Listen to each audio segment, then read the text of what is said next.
ایک یہ کہتے ہیں ہم باہر کی کسی کمپنی میں کام کرتے ہیں تو وہاں پر کلیننگ میٹیریل ہمارا کمپنی کے لیے آتا ہے، تو جو اس کا انچارج ہے اس سے ذرا لیک سے لیک اچھی ہے، تو ہم اپنے روم وغیرہ کے ذاتی استعمال کے لیے تھوڑا سا میٹیریل لے لیتے ہیں اور وہ ہمیں خوش دلی سے دے دیتا ہے، اس کا استعمال کرنے کی کیا شرعی حیثیت ہے؟ دیکھیں یقینی سی بات ہے کہ وہ میٹیریل ذاتی استعمال کے لیے نہیں ہے بلکہ کمپنی کے لیے ہے، اور جو انچارج ہے وہ اس کا مالک نہیں ہے بلکہ وہ امین ہے کہ وہ اس مال کو اپنی امانت میں رکھے، اپنی حفاظت میں رکھے اور صحیح موقع پہ استعمال کرے، لہٰذا وہ آپ کو دینے کی وجہ سے وہ بھی امانت میں خیانت کا مرتکب ہو کر گناہگار ہو رہا ہے، اور اسی طرح جو لے رہے ہیں وہ سب بھی گناہگار ہو رہے ہیں۔ اب اس میں حکم شرع یہ ہوگا کہ جتنا اتنا میٹیریل استعمال کیا گیا اس کی قیمت لگائی جائے اور اتنا کمپنی کو دینا ہوگا، ورنہ پھر میدان محشر میں حساب و کتاب ہوگا۔ ایک انہوں نے پوچھا ہے کہ کیا گھر میں ظہر اور عصر دو نمازوں کو ایک ساتھ ملا کر پڑھنا جائز ہے جیسے سفر میں پڑھتے ہیں؟ دیکھیں خلاصہ کلام یہ ہے کہ فقہ حنفی کے روشنی میں نہ سفر میں یہ عمل جائز ہے اور نہ گھر میں جائز ہے۔ یہ امام شافعی رضی اللہ تعالیٰ عنہ کے نزدیک تو ہے کہ اگر آپ سفر پہ جا رہے ہوں تو دو نمازوں کو ایک وقت میں جمع کر لیں، جیسے مغرب کی نماز آپ پڑھ رہے ہیں اور عشاء میں آپ کو سفر پہ جانا ہے تو عشاء کی مغرب کے وقت میں ہی پڑھ لی جائے، ان کے ہاں گنجائش ہوتی ہے، لیکن فقہ حنفی میں بالکل گنجائش نہیں ہے۔ قرآن کا فیصلہ ہے کہ اللہ تبارک و تعالیٰ نے فرض نمازوں کے اوقات مخصوص کیے ہوئے ہیں، اسی طرح نبی کریم صلی اللہ علیہ وسلم کی جانب سے بھی منقول ہے، اور کہیں اگر یہ حدیث میں آتا ہے کہ نبی کریم صلی اللہ علیہ وسلم نے دو نمازوں کو ملایا تو ہم اس میں تعویل یہ کرتے ہیں یا اس کا مفہوم یہ بیان کرتے ہیں کہ یہ جمع حقیقی نہیں تھا بلکہ جمع صوری تھا۔ جمع حقیقی کا مطلب ہے کہ دو نمازوں کو ایک وقت میں جمع کر دینا، اس طرح کہ ایک کو مؤخر کر کے دوسری وقت کے اندر پڑھنا یا دوسری کو وقت سے پہلے پڑھنا، یہ جمع حقیقی کہلاتا ہے۔ اور جمع صوری کا مطلب یہ ہوتا ہے یعنی صورتاً جمع کرنا، کہ ایک نماز کو بالکل آخری وقت میں ادا کریں، جیسے ظہر کو بالکل آخری وقت میں ادا کیا، پھر عصر کا وقت شروع ہوا تو فوراً عصر کی نماز پڑھی، یہ بظاہر دونوں جمع ہو گئیں، لیکن ظہر کے وقت میں ہے، عصر کے وقت میں ہے، تو جمع صوری تو جائز ہے، جمع حقیقی فقہ حنفی میں جائز نہیں، لہذا نہ گھر میں جمع کریں نہ سفر میں کریں۔ ایک یہ کویسچن کیا تھا کہ اگر کوئی نبی کریم صلی اللہ علیہ وسلم کی عزت و ناموس پر حملہ کرتا ہے تو اس کی پروڈکٹس وغیرہ پاکستان میں استعمال کرنے کی کیا شرعی حیثیت ہے؟ دیکھیں اس بات کو سمجھنا چاہیے، جذباتی پن سے کوئی فائدہ نہیں ہوتا ہے۔ بعض اوقات ایک شخص پرسنلی کوئی کام غلط کرتا ہے یا فرض کر لیں گورنمنٹ لیول پر کوئی کام غلط ہوتا ہے، لیکن دوسرا کوئی شخص اپنے پروڈکٹ سیل کر رہا ہوتا ہے اور اس کا گورنمنٹ سے تعلق نہیں ہوتا، یا جس نے انفرادی طور پہ غلطی کی ہے اس کا اس سے کوئی تعلق نہیں ہوتا، تو صرف ایک ملک میں ہونے کی وجہ سے ایسا نہیں کر سکتے ہیں کہ ہم ہر شخص کو قصوروار ٹھہرا کر اور اس کے خلاف کچھ کام کریں۔ مثال کے طور پہ اگر کوئی پاکستان میں کوئی ایک شخص انفرادی طور پہ غلط کام کرے اور کوئی باہر کا ملک اس کی وجہ سے ہماری چیزوں کی امپورٹ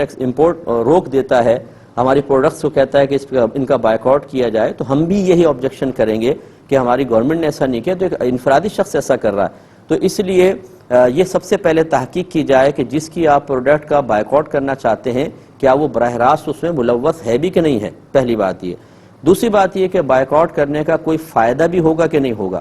ان کے پورے دنیا میں کاروبار چل رہے ہوتے ہیں، اگر آپ اپنے ملک میں اس کے کاروبار کو تھوڑا بہت نقصان پہنچائیں بھی تو اس سے اس کو کیا فرق پڑے گا، یہ دیکھا جائے گا۔ اور تیسرا یہ کہ اگر فرق کوئی پڑتا بھی ہے تو یہاں پر یقینی سی بات ہے وہ لوگ خود براہ راست کام نہیں کر رہے ہوتے، بلکہ مسلمان امپلائی ہوتے ہیں پاکستانی جو ان کے ساتھ مل کر کام کر رہے ہوتے ہیں۔ جب آپ کسی چیز کا بیک آؤٹ کر کے فرض کر لیں ان کی پروڈکٹ کی سیل کو روک دیتے ہیں تو آپ کے بہت سے مسلمان بھائی بے روزگار ہو جاتے ہیں، ان کے روزگار کا پھر کیا ہوگا، ان تمام چیزوں پہ توجہ کرنا ضروری ہے۔ تو خلاصہ کلام یہ ہوا کہ جب آپ کے ملک میں کسی دوسری کمپنی کی چیزیں سیل ہو رہی ہوں، یقیناً آپ کے ملک کو بزنس ملتا ہے، آپ کے یہاں کے لوگوں کو روزگار ملتا ہے، تو اگر آپ یہ سمجھتے ہیں کہ بائیکاٹ کرنے سے اس طرح کی حرکتیں رک جائیں گی، پھر تو یہ ہمارا ایک ایمانی فرض بن جاتا ہے کہ ہم ایسا کریں، کیونکہ ہمارے نبی کریم صلی اللہ علیہ وسلم کی شان میں گستاخی وہ کیسے برداشت کیا جا سکتا ہے۔ اور اگر آپ میری پوری بیان کردہ تفصیل کی روشنی میں اس بات کو سمجھنے میں کامیاب ہو جاتے ہیں کہ آپ کے بیک آؤٹ کرنے سے ان کو ذرہ برابر بھی فرق نہیں پڑتا، ہاں یہ ضرور ہوتا ہے جو یہاں پر آپ کے مسلمان بھائی ان کمپنیز میں کام کر رہے ہوتے ہیں، وہ بیچارے سارے کے سارے مشکلات میں آ جاتے ہیں، تو پھر اس کے لیے کوئی اور لائے عمل اور مضبوط لائے عمل اختیار کرنا انتہائی ضروری ہوگا۔ ایک ہی کویشچن کیا تھا کہ 3 طلاق شوہر نے دیں،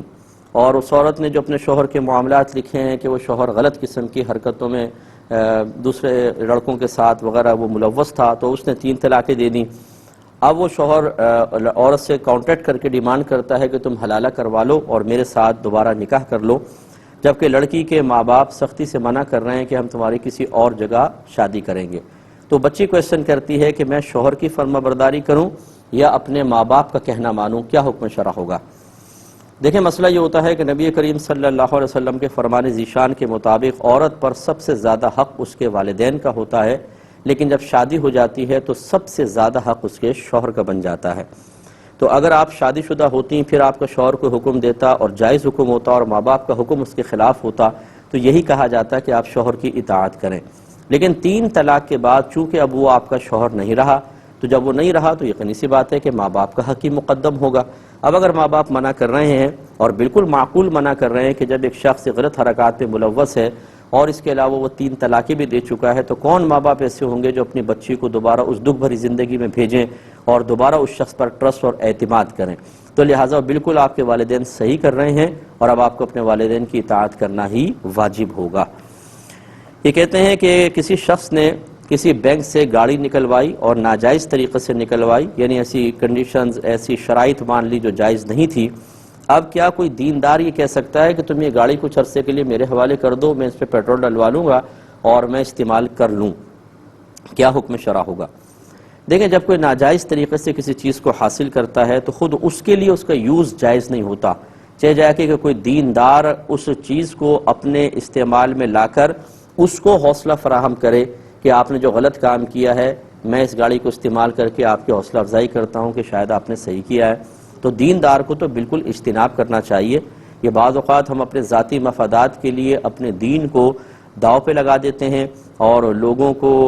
حوصلہ فراہم کرنے کی کوشش کرتے ہیں۔ یہ یاد رکھیں کہ معظم دینی کے لیے بہت زیادہ نقصان کا باعث ہے۔ اگر ایک عام آدمی کوئی گناہ کرے وہ کم گرفت کا حامل ہوگا، اور ایک معظم دینی اعلانیہ طور پہ ایسا کام کرے کہ دوسرے حوصلہ پا کر گناہ کی طرف بڑھ جائیں یا گناہ پر دلیر ہو جائیں، تو اس کے لیے زیادہ وبال بنتا ہے۔ اس لیے ایسا ہرگز نہ کریں ورنہ شدید گناہگار ہوں گے۔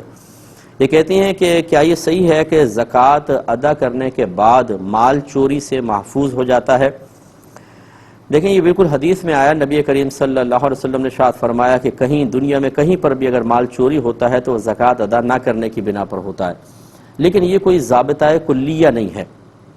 بعض اوقات ایسا بھی دیکھا گیا ہے، ہمارے کئی کیسز ہمارے سامنے آئے ہیں کہ چوری ہوئی ہے اور زکوٰۃ باقاعدہ ادا کی جاتی تھی اور وہ مال چوری ہوا یا دوسرے مال کے ساتھ مل کر چوری ہوا۔ تو خلاصہ کلام یہ ہے کہ اکثر تو یہی ہوگا کہ جب آپ مال کی زکوٰۃ ادا کر دیتے ہیں تو اللہ تعالیٰ اس مال کو چوری چکاری سے محفوظ کرتا ہے، لیکن کبھی ایسا بھی ہو سکتا ہے کہ اس کے باوجود اللہ تعالیٰ آزمائش میں مبتلا کرے انسان کو اور اس کا امتحان لے، تو اس امتحان پر پورا اترنے کی کوشش کرنی چاہیے۔